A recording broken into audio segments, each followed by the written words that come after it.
Salam alaikum, Azul, bonsoir. On dit souvent d'une clique d'individus qui ont réussi à se mettre à la tête d'un État, unis par de mêmes intérêts et qui prennent le pouvoir, on dit d'eux qu'ils constituent une coterie. Et la vocation essentielle de la coterie est de tisser des liens très étroits entre ses membres, d'instaurer une sorte de consensus de solidarité inconditionnelle de ses membres, les uns avec les autres, de façon à constituer un bloc soudé, en mesure de réagir vite et fort contre quiconque lui manifeste son hostilité. C'est exactement le cas du régime algérien. À la différence qu'une coterie intelligente et qui n'est pas suicidaire se fait le devoir d'être utile à la communauté qu'elle domine. Nous connaissons de nombreux cas de dictature qui, tout en monopolisant le pouvoir, tout en usant de méthodes les plus brutales, sont malgré tout constitués de gens suffisamment perspicaces pour comprendre que le meilleur atout pour leur pérennité est de servir la nation dont ils ont confisqué la souveraineté et ainsi de devenir incontournable, de faire illusion, de démontrer par l'administration de la vie publique et de sa gouvernance qu'ils gèrent le pays tant bien que mal, voire même qu'ils lui sont indispensables. Au point où lorsqu'elles sont balayées, elles sont presque regrettées. Le cas tunisien est significatif de ce cas de figure. Et là, précisément, dans cette dimension, dans cette caractéristique, le régime algérien montre lui-même qu'il n'est pas une coterie comme n'importe quelle autre, qui n'a pas la capacité de se servir, de servir ses membres, en même temps qu'il assure une gouvernance, tant bien que mal. Non, il en est incapable. C'est un prédateur. Il prend et ne donne pas, puisque depuis l'indépendance à ce jour, même s'il a changé plusieurs fois de forme, d'apparence, d'homme, il n'a fait qu'user des seules ressources naturelles pour faire vivre le pays. Des richesses colossales qu'il n'a dilapidées que pour endormir les gens, pour les conditionner, les rendre insensibles à leur propre sort, à ce qui les attend, à créer entre eux une compétition malsaine pour les miettes qui tombent de sa table, malgré les sommes faramineuses qu'il a vainement dissipées. Il n'a pas été en mesure de créer la moindre richesse, de mettre au point la moindre perspective viable, je dis bien la moindre, qui puisse représenter une alternative à la ressource naturelle dont il a usé jusqu'à presque l'épuiser.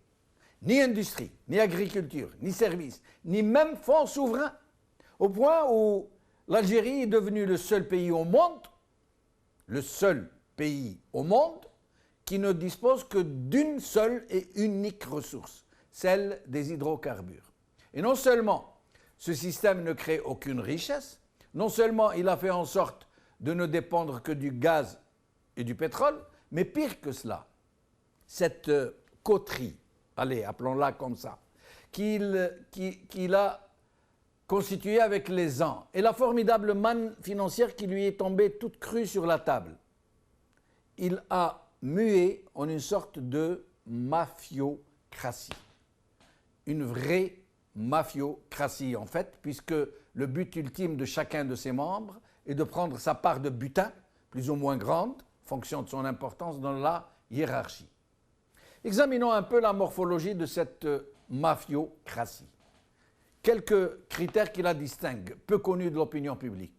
D'abord, un des plus curieux, des plus rares sur toute la planète, est qu'avec le temps, les accointances et les cercles étanches dans lesquels ils évoluent, les gens qui en font partie, ne se marient qu'entre eux.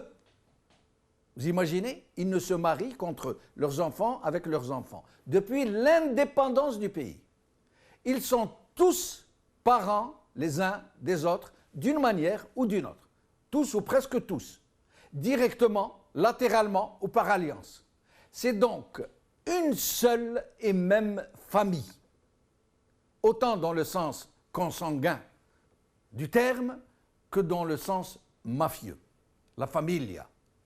L'autre critère qui renforce la cohésion des membres de cette mafiocratie est qu'ils sont tous, mais alors tous, liés d'une façon ou d'une autre par les liens d'argent, même s'il leur arrive de se déchirer pour des chasses croisées, des chasses gardées, pour des espaces d'influence et de décision.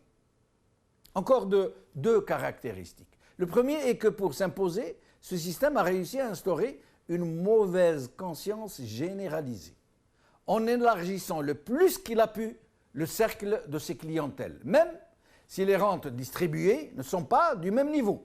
Aujourd'hui, les gens qui profitent de ce système et qui sont prêts à mourir pour lui se comptent par millions, parce qu'ils auraient trop à perdre s'ils disparaissaient.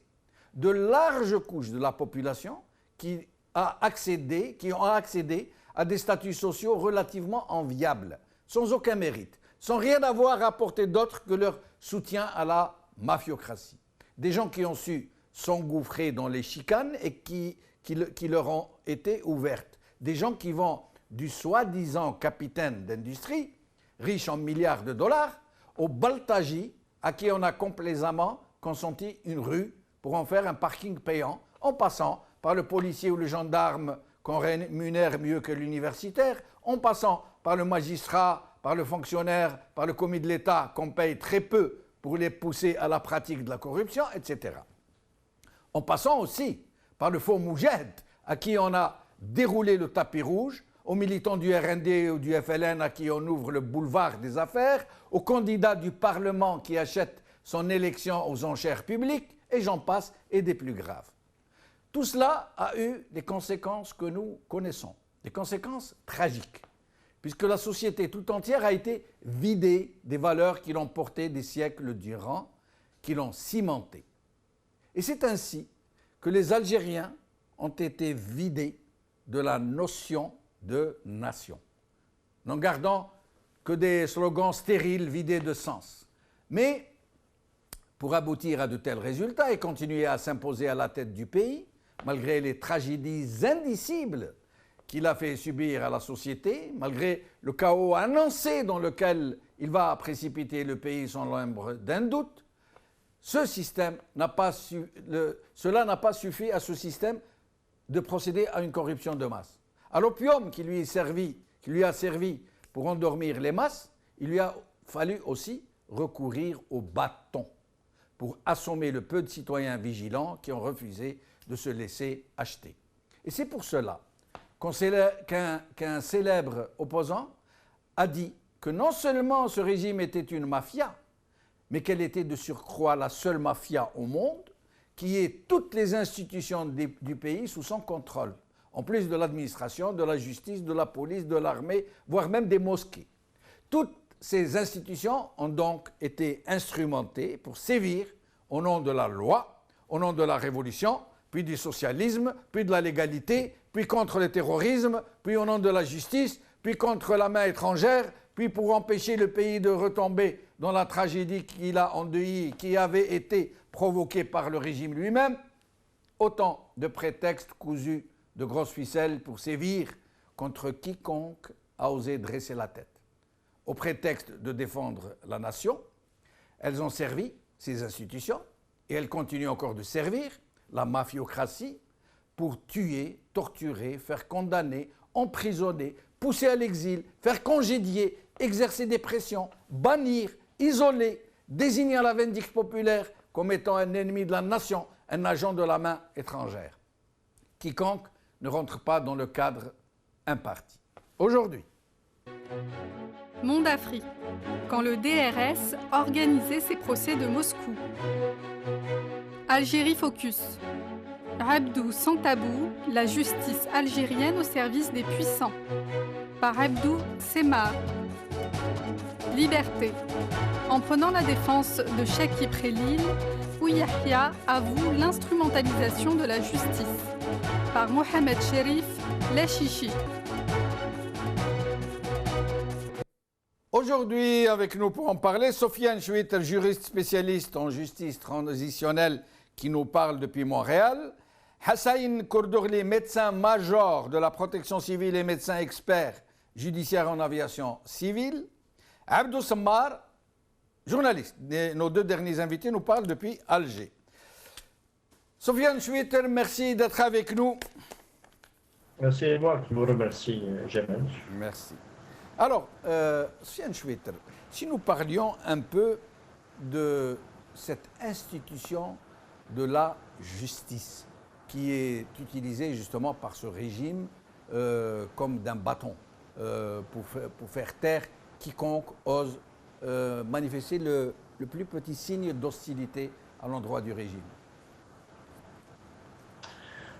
Bon, je ne vais pas rentrer en détail sur les théories en sciences politiques ou les théories sur l'État, mais on peut dire que la justice est le fondement même de la création d'un État. L'être humain crée cette constitution de l'État, c'est justement pour faire éviter l'anarchie et faire régner des règles juridiques.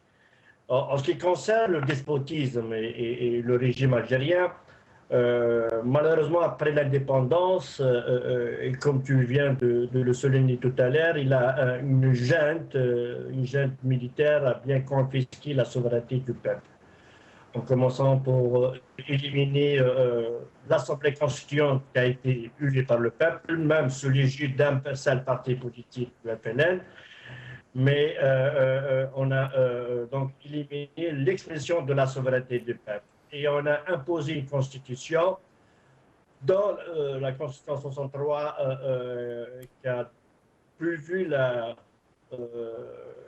l'institution des trois pouvoirs traditionnels, le pouvoir exécutif, le pouvoir législatif et le pouvoir judiciaire. Mais le pouvoir judiciaire, en fait de compte, qui a été institué par le pouvoir despotique en Algérie, c'est beaucoup plus un instrument d'oppression et de répression.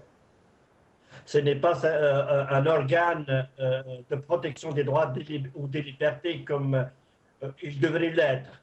Et dans toute la jurisprudence, depuis le 62 jusqu'au 2016, il est presque rare ou inexistant de trouver un arrêt ou une décision judiciaire qui garantit les droits et les libertés des citoyens vis-à-vis du pouvoir, que ce soit le pouvoir législatif ou le pouvoir exécutif.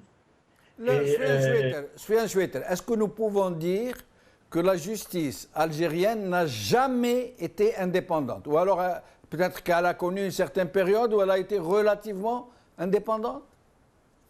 Bon, si on va analyser l'indépendance par le pouvoir de désignation, est-ce que c'est des institutions indépendantes du pouvoir exécutif qui a désigné les magistrats, on n'a jamais connu cette expérience. Donc c'est toujours le pouvoir exécutif sans des garanties à nommer des magistrats. Mais à une époque, effectivement, à l'époque de Ben Bella, de Boumedienne et de Chadli, on a essayé de ne pas utiliser ce qu'on appelle, de ne pas instrumentaliser les tribunaux ordinaires, c'est-à-dire le tribunal de première instance, la Cour d'appel et la Cour suprême, et on a créé à leur place la Cour révolutionnaire au début des années 60, qui a siégé à Oran, puis la Cour de la Sûreté de l'État, la défunte Cour de la Sûreté de l'État qui a été à Midia, abrogée après les événements d'octobre 88 et l'adoption de la nouvelle Constitution. Donc le pouvoir, il a créé des tribunaux d'exception et qu'il les a utilisés pour ses règlements de compte avec les opposants ou d'autres personnes. Il a d'une manière protégé les tribunaux ordinaires. Il y a eu aussi ces fameux tribunaux, Sofiane Chouiter, pendant la décennie rouge, ces tribunaux spéciaux dont les magistrats arrivaient avec des cagoules, si vous vous rappelez. Oui, c'était en 82 après. Donc, après 89, nous avons connu un statut de la magistrature plus ou moins qui garantit l'indépendance des magistrats. Mais malheureusement, 2 ans ou 3 ans après le coup d'État militaire de janvier 92, les putschistes, la première mesure qu'ils ont prise, c'était d'amender le statut de la magistrature en changeant et en modifiant la composition du Conseil supérieur de la magistrature de façon que les magistrats deviennent minoritaires vis-à-vis des fonctionnaires. Et à partir du moment, une année après les amendements, on a mis en place la loi, dite la loi de lutte contre le terrorisme. Et on a institué des tribunaux spéciaux, donc des tribunaux d'exception qui ne respectent pas le minimum de normes ou de règles d'équité en matière de procès, et jusqu'à 1995.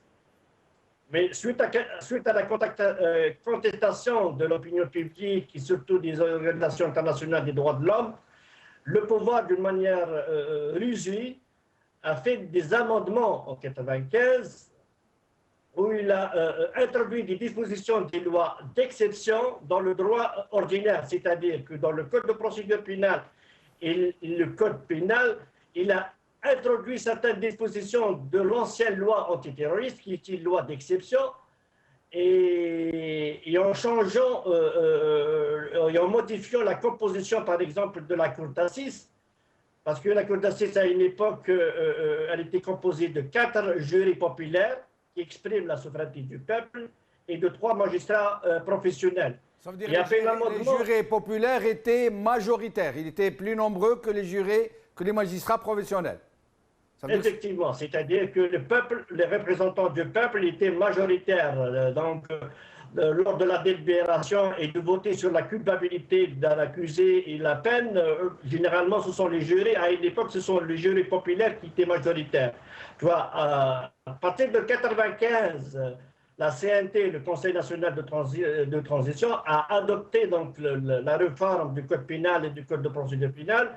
Il a modifié même la cour d'assises, qui est la juridiction la plus importante, puisqu'elle est chargée de statuer sur les crimes graves, et en modifiant la composition. Maintenant, il devient 2 jurés populaires versus 3 magistrats professionnels que le pouvoir les contrôle mieux. Donc ça est toujours la majorité, c'est les magistrats professionnels. C'est un renforcement du contrôle sur les magistrats pour ne prendre aucun risque que des jurés populaires puissent décider d'un verdict qui ne soit pas dicté.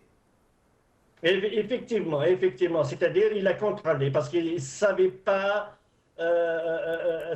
que dans les affaires de terrorisme, ce qu'il va les référer devant les tribunaux ordinaires, c'est-à-dire la cour d'assises.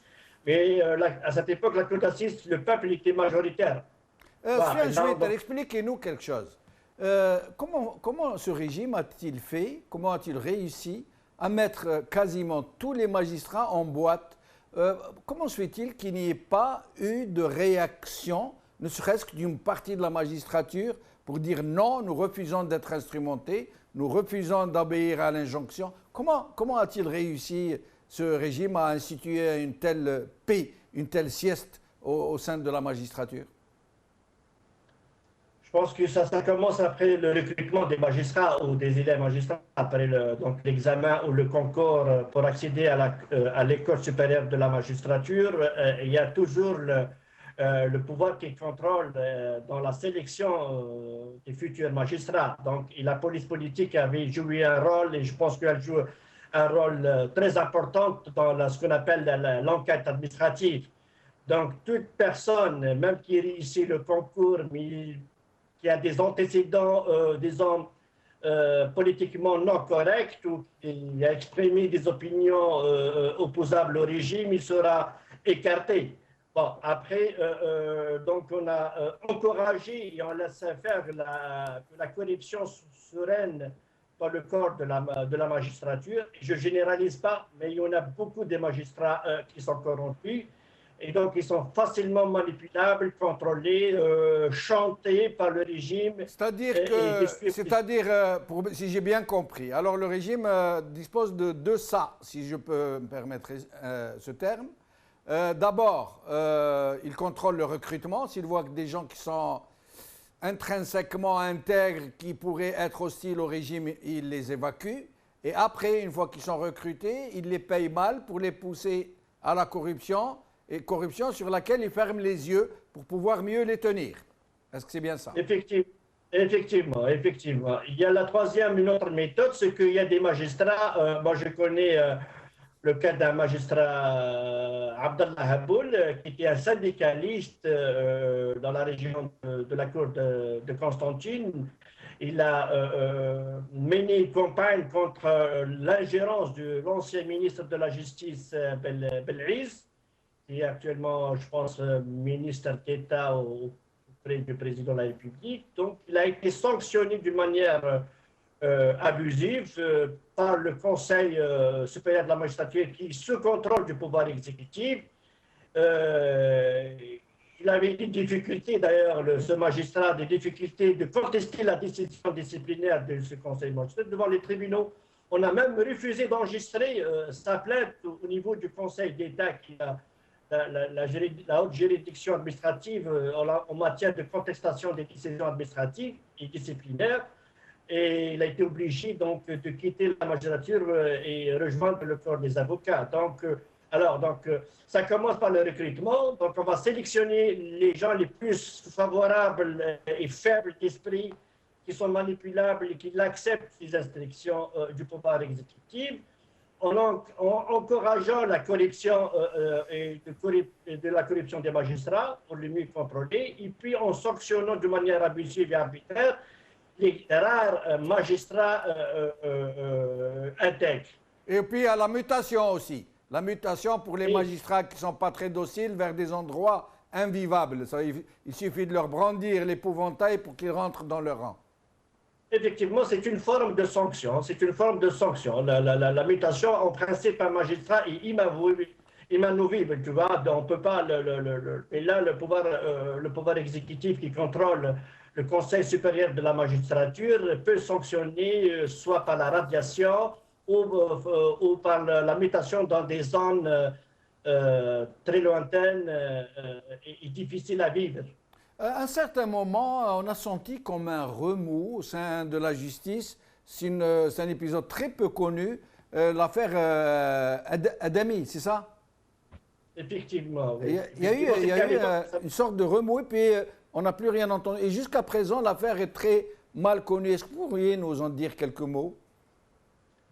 Vous savez, l'Algérie, comme tu les connais très bien, que l'Algérie, c'est un État policier. Donc, toute la police politique contrôle tout, contrôle les partis politiques, des syndicats, des associations, etc. Donc, il y a eu le syndicat de la magistrature où l'actuel ministre de la Justice, Taïb Lour, était un magistrat à l'ouest, du pays, était le président de ce syndicat. Donc, et lors du conflit entre les clans janvéristes contre le clan de Zerouane, et comme Adami, l'ancien ministre de la Justice, considéré les proches de l'ancien conseiller du président Zerouane, Mohamed Beddine, donc ils ont mené toute une campagne contre lui sur les probables ingérences du pouvoir exécutif à cette époque dans les affaires judiciaires. On a même médiatisé c'était un scandale, je me rappelle, paru dans tous les journaux, d'affaires de mœurs qu'on lui a reproché. On l'a traîné dans la boue à un point incroyable, au point, je me rappelle, où sa femme en est morte. Sa femme est morte de ça, je me rappelle. Oui, je pense qu'on a poussé, donc on a fait révéler des affaires. Je ne sais pas si c'est vrai ou non, parce que jusqu'à maintenant, rien n'a été confirmé par une juridiction indépendante, qu'il a abusé sexuellement d'une prisonnière. Voilà. Et puis, on a médiatisé donc, ce genre d'affaires. On a poussé, je pense, que sa femme se suicide. Et lui-même, apparemment, il a une attaque cardiovasculaire. Il a, je pense, un côté qui est paralysé. Donc, et puis, on a juste après donc, le limogeage du clan ou la démission du président Zerouane. Taïb Lour, qui était un simple magistrat, président du syndicat de la magistrature, a été nommé ministre, je pense, du Travail. Et depuis là, il garde toujours le poste comme une forme de récompense de la part du clan qui était puissant. Restez avec nous, Sian Schwitter. J'accueille à présent Hassan Kourdorli, qui a été lui-même victime, d'ailleurs nous le montrons dans cette photo que vous voyez sur votre écran. Il a été maltraité, frappé, brutalisé. Il va lui-même nous en dire quelques mots. Hassan Kourdourli, merci d'être avec nous. Hassan Kourdourli. Oui, bonsoir, M. Bachanouf. Bonsoir, Hassan. Alembek, marhaba bek. Donc, je vous laisse nous dire ce que vous dites un peu sur les réseaux sociaux. Moi, j'ai suivi un peu votre affaire. J'aimerais que vous nous expliquiez un peu, de façon assez brève, ce qui vous est arrivé. Vous êtes un cas typique du cadre que le régime réprime de façon très brutale. On vous a brisé votre vie, on a brisé votre carrière, on vous a réduit quasiment à l'indigence, excusez-moi de le dire comme ça, à la pauvreté. On vous a maltraité psychologiquement, physiquement, humainement. On vous a traîné dans la boue. On vous a tout fait subir.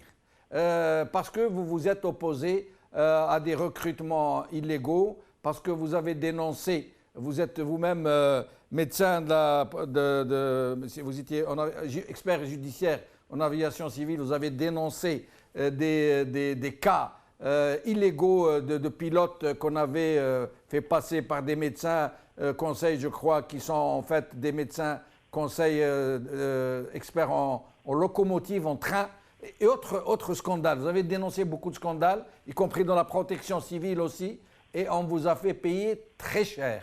Donc je vous laisse vous exprimer.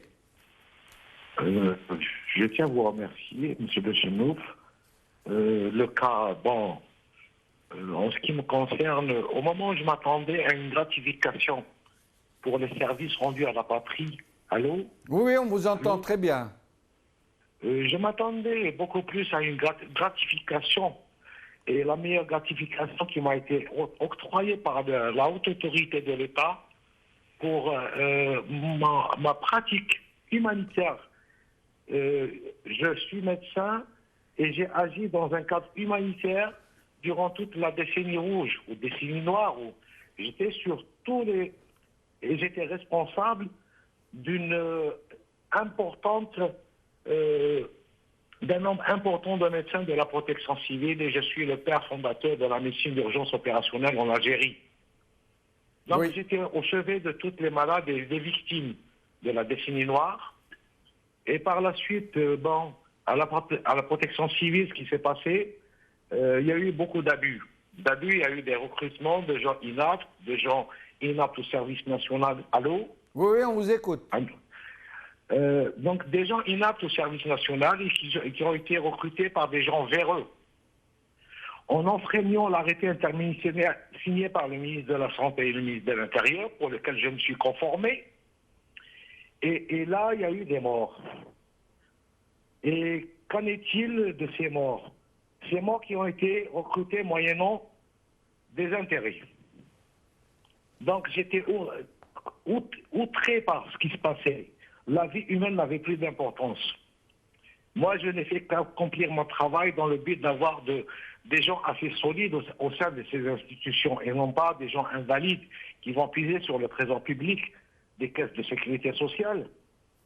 Et ce qui s'est passé, l'avènement, à partir d'un certain moment, l'avènement d'un directeur général à partir du 5 janvier 2001, dont certains responsables, certains ont été évincés, ceux qui ont utilisé des armes à l'époque pour essayer de me dissuader et de m'intimider. Mais encore, en 1994, j'ai failli être assassiné à 2 reprises. Et mes agresseurs sont connus. Et je pourrais même les citer, mais je n'en ferai pas. Je les laisse pour le bon Dieu. Et à leur conscience et à leurs enfants. Par la suite, là où je suis resté un nombre d'années sans travail, et j'ai déposé plainte contre le directeur général de la protection civile pour faux usage de faux sur documents officiels de l'État et usurpation de la qualité de fonction. Car ce monsieur, que je n'ai pas de problème personnel, les responsables l'ont poussé à l'époque pour m'évincer. Il a fait de faux arrêtés et pour lesquels il y a une affaire en justice qui date du 9 septembre 2006, pour lesquels les services de la gendarmerie de Bouzelea ont fait toute l'enquête nécessaire, J'ai été auditionné, il a été auditionné, et il s'avère que jusqu'à ce jour, ça fait presque 10 ans, ils attendent la prescription. Or, c'est un crime. Je demande l'ouverture par M. le ministre de la Justice et M. le procureur général de l'affaire 19-17, du 9 septembre 2006. Hassan Kordorli, quelle a été l'attitude de la justice? Pourquoi, depuis 2006 à ce jour, n'ont-ils rien fait et qu'ils attendent la prescription? Normalement, la prescription ne peut pas courir puisque vous avez déposé plainte. Expliquez-nous un peu l'attitude de la justice. Allô? Oui, oui. Allô? Ouais, on vous écoute, Hassan Kordorli. Du temps de l'ex-procureur général, je me suis déplacé à maintes reprises pour voir ce qu'il en était. Or, cette affaire faisait le basculement entre le procureur de Bémol Adraïs et du PG d'Alger, sans le nommer. Il y avait 2 PG. Le premier et le second qui viennent d'être limogés. Oui. Donc cette affaire est entre la chancellerie. Parce que monsieur semble avoir des remparts assez forts. Moi, médecin, privé de tout moyen, détruit toute ma carrière qui a agi pour mon pays, pour sauver autrui. Et Dieu, il y en a énormément de témoins de toute l'activité, que ce soit la mienne ou que ce soit de mes confrères et mes consoeurs, et même ceux qui sont morts. À ce jour, aucune caserne ne porte le nom d'un médecin. Surtout, il y a un médecin, le docteur Laharaj, qui est mort en 95, assassiné par la horde terroriste dans une ambulance à Sidi Moussa, et une autre consoeur qui a perdu complètement la raison. Hassan Kordorli. Hassan Kordorli. Monsieur Machinouf Netraham, ces deux confrères me font mal, me font très mal quand je me rappelle de. Il n'y en a pas que cela. Le docteur Laharach, à 3 mois de son recrutement, assassiné. On a bataillé pour qu'il puisse avoir, que sa famille puisse avoir ses droits, parce qu'il ne pouvait pas avoir ses droits à 3 mois, il était encore stagiaire. Voilà. Venons-en à présent de façon brève, je sais que c'est très compliqué, à votre mésaventure en qualité d'expert en aviation civile. Oui, je voudrais juste une petite parenthèse. Ce directeur général m'a intenté une dizaine de procès après que l'affaire a été entérinée au niveau de l'APN, conformément à l'article 100 de la Constitution, et que 34 députés ont demandé une enquête présidentielle au président de la République, et à ce jour, rien n'a abouti. Maintenant, on nous dit, il ne faut pas parler. Est-ce qu'il ne faut pas manger? Est-ce qu'il ne faut pas boire? Mes enfants ont besoin de manger. Ils ont besoin de boire. Donc, ces gens-là, est-ce que moi, je suis un Rezaoui qui est à Tel Aviv?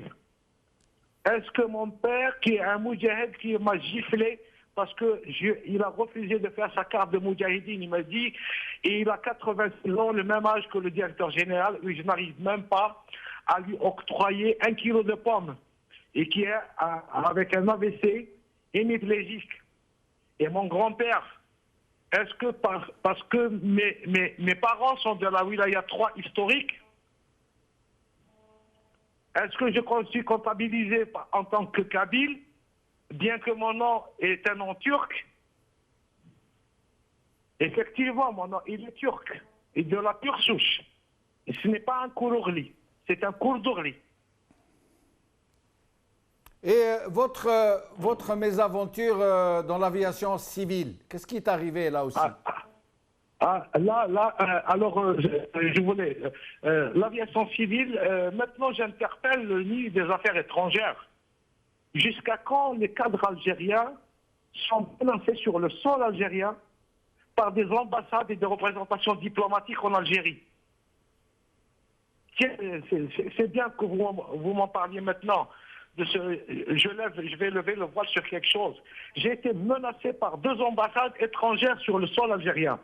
La première en 2005, en 2004, le 28 janvier, et tous les services de sécurité et tous les responsables de sécurité connaissent cette affaire. L'affaire des 15 Quinto 40 de matériel radio. La plus grande affaire d'espionnage. Et pour laquelle sont impliqués aux responsables. J'ai agi conformément à l'article 61 de la Constitution. J'ai défendu les intérêts suprêmes de mon pays. Et il n'y a aucune étrangère qui me gère. Et je suis apolitique en tant que médecin. Alors que les gens honnêtes et les gens intègres au sein de l'État se réveillent un petit peu de leur torpeur. C'est-à-dire que, Hassan Kourdourli, votre affaire est tellement complexe, ça veut dire que vous mériteriez une émission à vous tout seul. On vous sent stressé, on vous sent plein de colère. Mais dites-nous, expliquez-nous un peu l'état dans lequel on vous voit sur cette photo qu'on voit maintenant, qu'on va passer, où on vous voit blessé. Vous avez été agressé le 27 janvier oui. par 3 responsables de Tassili Travail Aérien, pour laquelle ils ont refusé à ce jour, d'ailleurs, avant-hier, il y a eu un PV de carence, il ne se sera pas présenté à l'inspection de travail. J'ai même un PV d'huissier avec une mise en demeure de me restituer les documents. Monsieur Djamel Benchenouf, et j'interpelle là Monsieur le ministre de la Justice, Monsieur le ministre du Travail et de la Sécurité sociale, et ainsi que celui de la Santé, Monsieur Boudia, que j'ai rencontré récemment. Il m'a promis, il m'a demandé de passer le voir. Alors, j'aimerais bien qu'ils me disent un petit peu, je voudrais. Ils ont même été jusqu'à utiliser un médecin mercenaire, psychiatre, qui exerce à Mustapha. Et je ne tairai pas le nom. Le docteur Saoud, psychiatre, par le biais de responsable de son attraque. Pourquoi? Parce que le directeur général Mustapha Bellil, un directeur général qui a été évincé d'Air Algérie, mon terminal, qui a fait de ma vie un drame. Parce qu'il a un super-protégé qui est un vice-président à son attraque. Ils sont du même patelin. Et qui ont contribué à leur recrutement de pilotes faussaires. Et maintenant, on s'attend à un crash. Et pas un seul. Avec des niveaux très bas, des gens malades. Et même... Vous parlez de Tassili Airlines?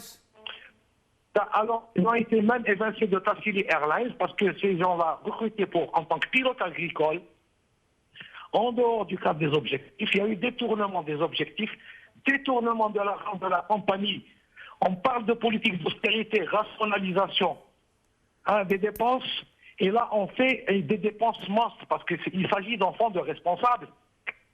Et quand on voit nos enfants, nos frères, nos amis, nos voisins, diplômés des universités, tenir les murs, mourir en haraga, et ces gens-là qui n'ont même pas le bac, ils rentrent au service national pour raison médicale, et qui veulent devenir pilotes, et mieux encore, de l'agricole, ils changent en beach, et en beach, et ils veulent atteindre le Boeing. Restez avec nous, Hassan Kourdourli, malheureusement le temps nous presse. Abdou Sammar, merci d'être avec nous. Merci Jamal, c'est toujours un plaisir de te retrouver. Merci. Abdou Sammar, vous avez entendu, et vous connaissez très bien l'histoire de Hassan Kourdourli, qui est l'un des cas symptomatiques, emblématiques, j'allais dire, de ce qu'endurent les cadres qui dénoncent les scandales. Qu'est-ce que vous pourriez nous en dire? Moi, M. Hassan, j'en avais parlé sur Algérie Focus à maintes reprises. Je me souviens qu'on a été parmi les premiers à en parler. C'était très difficile de faire connaître son affaire. Il y a des intérêts immenses, des enjeux très délicats et beaucoup de responsables qui sont impliqués. Le monsieur Hassan, en fait, n'est que l'un des petits épisodes du grand feuilleton qu'on appelle les cadres injustement emprisonnés en Algérie. Qu'est-ce que c'est que les cadres injustement emprisonnés ou martyrisés en Algérie? Ce sont près de 40 000. D'après nos chiffres, on parle même de plus de 45 000 cadres qui occupaient des fonctions au sein des institutions publiques ou des entreprises publiques algériennes, ou qui étaient des simples opérateurs privés, des petits opérateurs privés qui avaient des marchés publics. Pardon Abdou Sammar. 45 000 qui sont en prison ou qui sont passés par la prison? Ça, au bas mot, Jamal. Au bas mot, je dis 45 000, là, il n'y en a même pas encore les chiffres officiels. Monsieur Saïdani, qui est le patron du FLN, lui-même a donné le chiffre de 4 000. Donc, si quelqu'un du pouvoir donne un chiffre de 4 000, il faudrait au moins le décupler. Moi, à mon avis, on va dépasser les 50 000 cadres qui ont été accablés, qui ont été emprisonnés injustement dans des enquêtes et dans des procès bâclés organisé par une justice aux ordres. Et là, les affaires, je peux vous en raconter énormément. Il y a de quoi remplir tout votre studio. Mais attendez, Abdou Sammar, avant de vous laisser poursuivre, juste une petite remarque. Ça veut dire, contrairement à ce que nous disons tous, on passe notre temps à dire « Ah, les Algériens, ils font rien pour leur pays, les Algériens, ils s'en foutent de leur pays, ils s'occupent que de leurs affaires. » Donc ça veut dire que beaucoup de gens résistent, beaucoup de gens se révoltent, mais qu'ils sont liquidés, entre guillemets, les uns après les autres, de façon individuelle, qui sont brisés, qui sont broyés, comme c'est le cas de Hassan Kourdourli, dont on brise la vie, la carrière, et qu'on jette en prison, et qui ne peuvent rien faire, et dont on ne sait rien, puisque vous nous apprenez qu'ils sont une cinquantaine de mille. Donc ils existent, les Algériens qui résistent. Pire Jamal, ces gens-là qui résistent pour le pays, qui occupent des fonctions, qui sont opérateurs, qui travaillent dans des marchés publics, parce qu'ils refusent de donner de la chipa, parce qu'ils ont dérangé tel ou tel colonel, parce qu'ils ont dérangé tel ou tel capitaine, parce qu'ils ont dérangé le fils ou le cousin de tel ou tel général ou de tel ou tel haut responsable, ils se retrouvent accusés, traînés devant les tribunaux, comme c'est le cas de l'affaire du port d'Alger. L'affaire du port d'Alger, dont nous avons parlé, il y a eu entre 6 et 10 personnes qui ont été poursuivies. 6 personnes ont écopé d'une peine de prison de 6 à 5 ans. Il y a un monsieur qui est mort en prison. Je dis bien, il est mort en prison, ce monsieur. Sa famille l'a enterré au moment où tout le monde, au moment où sa culpabilité n'a même pas été prouvée. Il est mort parce qu'il a été condamné, parce qu'il a refusé de donner de la chipa à certaines personnes qui voulaient prendre un marché qui était lié à Dubai World.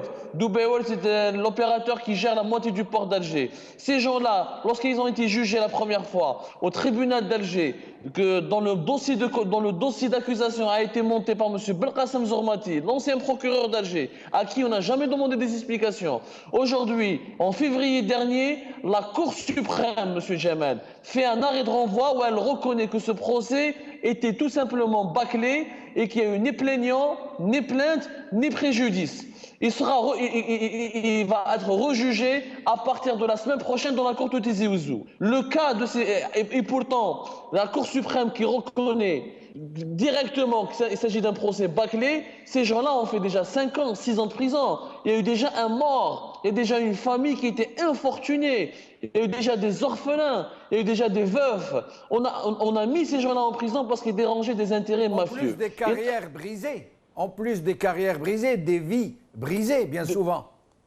Et des affaires, mon ami Jamel, comme celle du port d'Alger. Oui. Il y en a des milliers. Je peux aller de l'Agence nationale des barrages avec un certain M. Banzerga jusqu'à l'affaire du jardin d'essai avec M. Hafazi, M. Hassim Kila. Et j'en passe. Il faudrait toute une émission pour sortir ces cadres anonymes qui avaient comme seul tort d'avoir dit non à la corruption, d'avoir dit non au népotisme, d'avoir dit non au passe-droit. C'est le cadre-là. Aujourd'hui, le pouvoir parle de Chakib Khalil et veut nous faire croire que Chakib Khalil est innocent. Ok, organisons un procès. Si M. Chakib Khalil était victime d'une cabale menée par le DRS, faisons un procès. Mais pourquoi mettre en exergue uniquement Chakib Khalil alors qu'ils sont des milliers de ce genre de cadres, des milliers du ministère de l'Intérieur, au ministère des Finances, à la Sonatrach, en passant par la Sonalgaz et les petites entreprises publiques, etc., aux directions des wilayas, etc. Ils sont des milliers qui ont été martyrisés, qui ont souffert,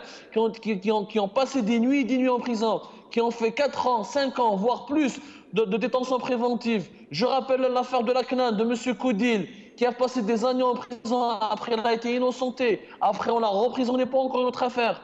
Toute cette justice aux ordres, cette justice qui a été montée par des procureurs qui voulaient faire plaisir à leurs mentors au DRS et à l'ancienne police politique.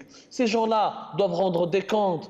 Les familles qui ont perdu leurs proches, il faut les laisser leur faire du deuil. Il faut au moins leur donner l'occasion d'enterrer définitivement leurs proches. Qu'est-ce qu'ils demandent, ces Algériens? Juste de la justice. Juste qu'il y ait une justice exemplaire. Mais justement, Abdou Sammar, que pensez-vous de cette justice, de cette institution de la justice qui joue un tel rôle aussi infamant, aussi infâme plutôt?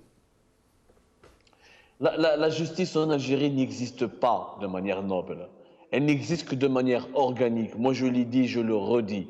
Monsieur Tayyip Loh nous répond cette semaine en nous disant qu'il ne faut pas commenter les décisions de justice. Monsieur le ministre, quand vous condamnez des gens innocents en prison, quand il prend 5 ans, 6 ans, je ne sais pas quoi, et quand des gens transfèrent des millions d'euros à l'étranger dans les paradis fiscaux, vous ne les convoquez même pas. Comment voulez-vous qu'on ne commente pas votre décision? Lorsqu'un homme mort, je dis bien, et je connais cette affaire et j'y insiste parce qu'elle sera rejugée la semaine prochaine. Lorsqu'un homme est mort dans une cellule de prison et que ses proches l'emmènent de la cellule directement au cimetière, alors que quelques années plus tard, la Cour suprême, cette même Cour suprême dit que voilà, ce procès est bâclé, etc. Et les accusations ne s'appuient sur aucun fondement. Comment voulez-vous qu'on ne commente pas? La justice en Algérie, on lui donne 700 millions de dollars comme budget, mais on ne lui donne pas ni liberté, ni indépendance. Mais là, moi, je responsabilise les juges. Aujourd'hui, Jamel, ça ne sert à rien de dire que la justice n'existe pas. Ce qu'il faut dire, c'est que la justice aujourd'hui, elle est dans un tournant historique.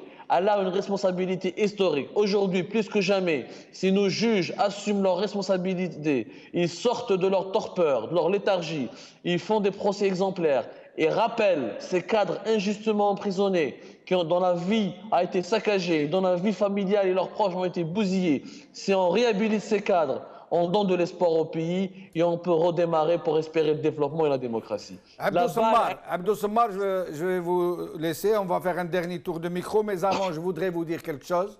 Je retiens votre projet, votre proposition de faire une émission rien que pour ça. Donc, je demande à tous les cadres et à tous les citoyens algériens qui ont été injustement mis en prison parce qu'ils ont résisté à l'injustice de nous contacter pour qu'on puisse organiser une telle émission, ou s'il le faut 2, ou s'il le faut 3, plusieurs.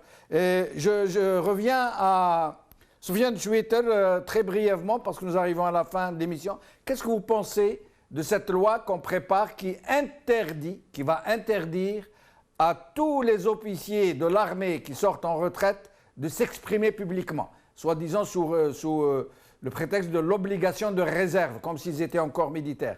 On va leur interdire de venir sur Al-Magharibiya, par exemple, et de s'exprimer comme l'a fait le général Ben Hadid, qui est aujourd'hui en prison, qui croupit en prison, qui est en train de mourir en prison.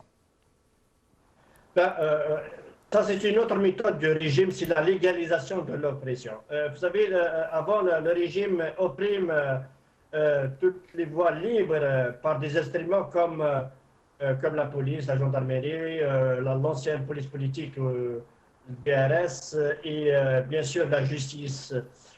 Maintenant, le régime, il est dans un stade plus avancé pour la destruction du pays. Il est en train de légaliser l'oppression. Tu vois, c'est unique dans l'histoire de l'humanité.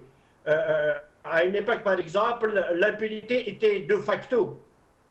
Après la promulgation de la Charte pour la paix et la réconciliation, on a légalisé l'impunité. Maintenant,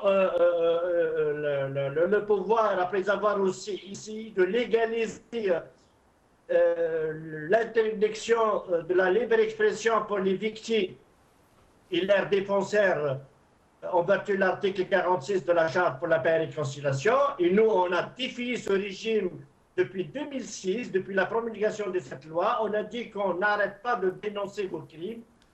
Moi, je me rappelle en 2006, en mars 2006, j'ai réussi à ramener une condamnation par le comité des droits de l'homme des Nations Unies sur une affaire de disparition forcée, le cas de Salah Saker.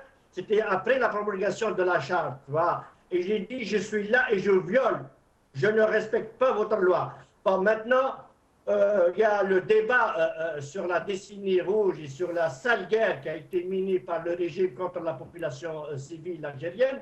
Donc, il y a de plus en plus des militaires qui participent, surtout ici sur la chaîne Al-Magharibiya, de donner le point de vue. Et là, il a peur d'ailleurs, parce que le régime, tu peux parler sur Cheikh Ibrahim, sur les manifestations, ça ne change pas.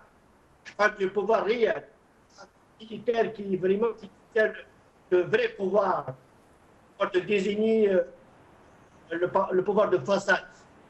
Ça te dérange quand crimes contre l'humanité imprescriptible. Merci, Soufiane Choueter. Je suis obligé de vous interrompre. Malheureusement, il reste moins de 3 minutes. Je vais demander à mes deux invités de faire très vite. Hassan Kourdourli, même question. Qu'est-ce que vous pensez de cette obligation de réserve qu'on va imposer aux officiers retraités de l'armée? Très vite, s'il vous plaît. On ne peut pas. L'obligation de réserve, normalement, elle est imposée pour tout cadre des institutions publiques de l'État au bout de 2 ans. Et c'est ce qui était promulgué dans un certain texte. Mais j'aimerais bien savoir, quand ces responsables vont dans des entreprises et qu'ils emportent des secrets, que ce soit économiques ou... Et ils travaillent avec... Ils donnent des informations à certaines entreprises étrangères. Donc, il y a quelque chose, il y a un vice de forme ici. Donc, merci Hassan, merci. Dernière intervention, Abdou Sammar, en 1 minute. Pardon pour ne pas vous donner assez de temps. Qu'est-ce que vous pensez de la même question? En 1 minute, Jamal, je demande juste que la justice commence à renaître de ses cendres dans ce pays. Il y a un rendez-vous incontournable la semaine prochaine à Tizi Ouzou. Que ce procès de Tizi Ouzou soit le coup d'envoi de la réhabilitation de ces cadres injustement emprisonnés. C'est ça le point dont le pays a besoin. Si nous n'entamons pas ce pas et nous négocions pas ce virage et nous ne commençons pas à donner une lueur de justice, c'est qu'il y a une lueur d'espoir, ce pays ne pourra pas s'en sortir. Quant aux militaires, je pense qu'ils sont suffisamment bien purs pour se défendre eux-mêmes, eux qui détiennent le pouvoir depuis des longues années. Moi, je m'adresse surtout à ces Zawaliya qui n'ont franchement aucune voix de les défendre. Merci Abdou Sammar, merci Soufiane Choueter, merci Hassan Kourdourli. Désolé de ne pas vous avoir donné assez de temps pour vous exprimer. L'émission est limitée. Sinon, personnellement, je lance un appel à ces officiers de l'armée, les officiers à la retraite, qui sont des citoyens à part entière, qui ont peut-être des choses à dire, à révéler, peut-être à parler tout simplement avec leur peuple, peut-être aussi à lui demander pardon de ne pas avoir été à la hauteur, peut-être d'avoir obéi à des ordres contraires à la morale, à l'éthique, à l'honneur, ou peut-être juste de venir expliquer des choses. S'ils veulent venir à Al-Magharibia, ils seront bien reçus et ils pourront s'exprimer en toute liberté. Merci beaucoup. Bqaw ala khair, b'slama.